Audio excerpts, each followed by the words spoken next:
one thing you want to check is what your state is before you start practicing.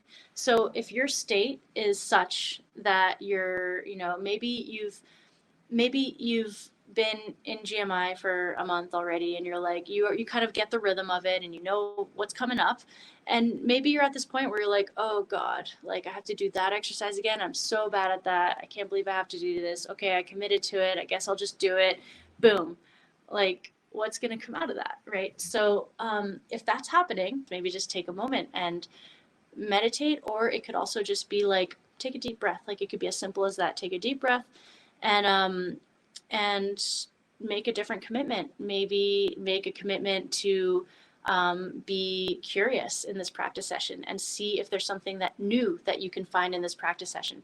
Maybe you'll be surprised by what you're going to learn, or maybe you'll be surprised by what it's going to inspire in you. Maybe maybe you don't learn it perfectly this practice session, but it inspires you to write a new song. You never know what's going to happen.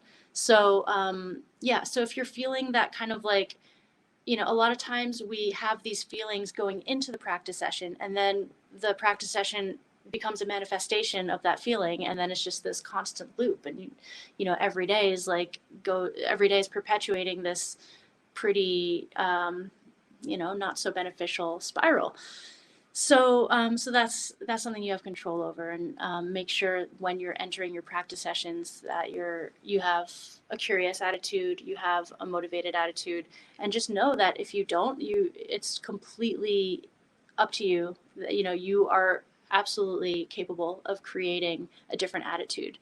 And if you need some motivation for creating a different attitude, you're going to get a lot better at guitar if you're coming from a place of curiosity, and if you're coming from a place of asking rather than a place of knowing, and if you're coming from a place of just exploring, right? And exploring, and also being open to success. That's another thing that comes up for students, and I've learned this all from my own practice as well. Is like, a lot of times we somehow don't believe that we're just never going to get it.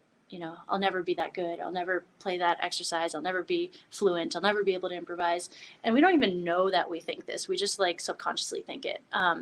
But what if you sat down and you're like, I have no idea what I'm going to learn and how much better I'm going to get today.